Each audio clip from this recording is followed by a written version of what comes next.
ಚೈತ್ರ ಕುಂದಾಪುರ ತಂದೆ ಮಾಡಿರುವಂತಹ ಆರೋಪಕ್ಕೆ ಚೈತ್ರ ತಾಯಿಯೇ ಕ್ಲಾರಿಫಿಕೇಶನ್ ಅನ್ನು ಕೊಟ್ಟರು. ನನ್ನ ದೊಡ್ಡ ಮಗಳು ಮಾಡ್ತಾ ಇರುವಂತಹ ಷಡ್ಯಂತ್ರ ಅನ್ನುವಂತಹ ಗಂಭೀರ ಆರೋಪವನ್ನು ಮಾಡಿದರು.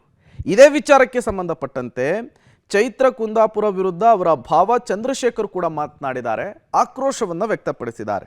ನಾನು ಚೈತ್ರನಿಗಾಗಿ ಸಾಲವನ್ನು ಕೊಡಿಸಿ ಮೋಸ ಹೋಗಿದ್ದೇನೆ, ನನ್ನ ಹೆಸರಿನಲ್ಲಿ ಸಾಲ ಮಾಡಿ ಮೋಸ ಮಾಡಿದ್ದಾರೆ, ನಮಗೆ ಯಾವುದೇ ಹಣವನ್ನು ವಾಪಸ್ ಕೊಟ್ಟಿಲ್ಲ, ನನ್ನ ಹೆಂಡತಿಗೂ ನನಗೂ ಚಿತ್ರಹಿಂಸೆಯನ್ನು ಚೈತ್ರ ಕೊಡ್ತಿದ್ದಾಳೆ, ಅವಳಿಗೆ ತಕ್ಕ ಶಿಕ್ಷೆ ಆಗಬೇಕು ಅಂತ ಕೇಳಿಕೊಳ್ತೇನೆ ಅಂತ ಮಾತನಾಡಿದ್ದಾರೆ. ಶ್ರೀರಾಮ್ ಕ್ರೆಡಿಟ್ ಕೋಆಪರೇಟಿವ್ ಸೊಸೈಟಿಯಲ್ಲಿ ಮ್ಯಾನೇಜರ್ ಆಗಿ ವರ್ಕ್ ಮಾಡ್ತಾ ಇದ್ದೆ.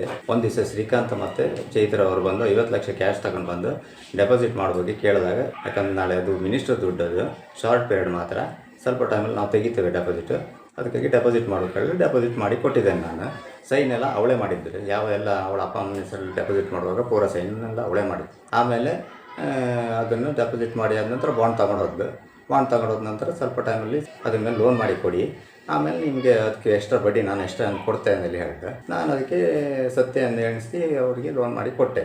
ನನಗೆ ಉಪ್ಪೂರು ಬ್ರಾಂಚಿಗೆ ಟ್ರಾನ್ಸ್ಫರ್ ಆದಾಗ ಇಲೆಕ್ಷನ್ ಟೈಮಲ್ಲಿ 2 ಕೋಟಿ ರೂಪಾಯಿ ದುಡ್ಡು ಹಿಡ್ಕೊಂಡು ಬಂದು ಡೆಪಾಸಿಟ್ ಮಾಡೋ ಬಗ್ಗೆ ಕೇಳಿದೆ. ಅದರಲ್ಲಿ ಒಂದು ಸ್ವಲ್ಪ ಡೆಪಾಸಿಟ್ ಮಾಡಿ ಉಳಿದ ದುಡ್ಡನ್ನು ಲಾಕರಲ್ಲಿ ಇಟ್ಟು ಹೋಗಿದ್ರು ಅವರು. ಮನೆ ಕಟ್ಟುಕೊಂಡು ನನಗೆ ಅದ್ರ ಮೇಲೆ ಒಂದು ಸ್ವಲ್ಪ ಲೋನ್ ಮಾಡಿ ಕೊಡಿ ಅಂದಲ್ಲಿ 2 ಡೆಪಾಸಿಟ್ ಮೇಲೆ. ಬಾಂಡ್ ಮೇಲೆ ಲೋನ್ ಮಾಡುವಾಗ ಒರಿಜಿನಲ್ ಬಾಂಡ್ ಬೇಕಂತ ನಾನು ಕೇಳಿದೆ.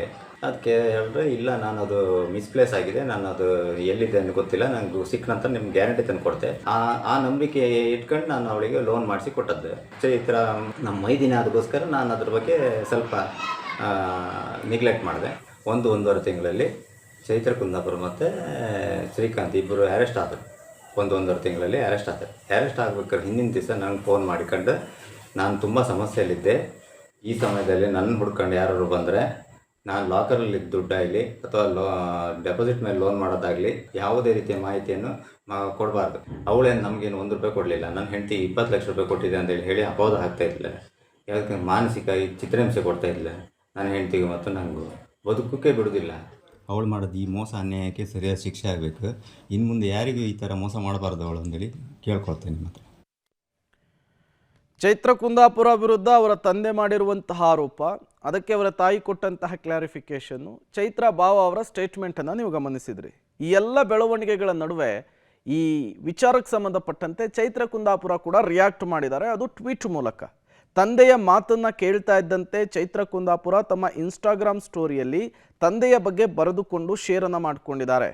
ಕುಡುಕ ತಂದೆಯ ಚಿತ್ರಹಿಂಸೆಯನ್ನು ಅನುಭವಿಸಿದವರಿಗಷ್ಟೇ ಗೊತ್ತು, ಎಂತಹ ಮಕ್ಕಳಿಗೂ ಕೂಡ ಕುಡುಕ ತಂದೆ ಸಿಗಬಾರ್ದು ಅಂಥೇಳಿ ತಿರುಗೇಟನ್ನು ಕೊಟ್ಟಿರುವಂಥದ್ದು. ಅಂದರೆ ನಶೆಯಲ್ಲಿ ಈ ರೀತಿಯ ಸ್ಟೇಟ್ಮೆಂಟನ್ನು ಚೈತ್ರ ಕುಂದಾಪುರ ತಂದೆ ಕೊಟ್ಟಿದ್ದಾರೆ ಅನ್ನುವಂತಹದ್ದನ್ನು ಹೇಳೋದಕ್ಕೆ ಈಗ ಚೈತ್ರ ಕುಂದಾಪುರ ಅವರು ಮುಂದಾಗ್ತಾ ಇದ್ದಾರೆ. ನೋಡೋಣ ಈ ವಿಚಾರದಲ್ಲಿ ಏನೆಲ್ಲ ಬೆಳವಣಿಗೆಗಳಾಗುತ್ತೆ ಅಂಥೇಳಿ. ಒಂದೇ ಸಂಸಾರದಲ್ಲಿ ಆದಂತಹ ಗಲಾಟೆ ಈಗ ಮುನ್ನೆಲೆಗೆ ಬರ್ತಾ ಇರುವಂಥದ್ದು. ಅಕ್ಕ ಮತ್ತು ಭಾವ ಸೇರಿಕೊಂಡು ತಂದೆಯನ್ನು ಬಳಸ್ಕೊಂಡು ಈ ರೀತಿಯ ಸ್ಟೇಟ್ಮೆಂಟನ್ನು ಕೊಡಿಸ್ತಿದ್ದಾರೆ ಅಂಥೇಳಿ ಚೈತ್ರ ತಾಯಿ ಹೇಳಿಕೆಯನ್ನು ಕೊಡ್ತಾ ಇದ್ದಾರೆ.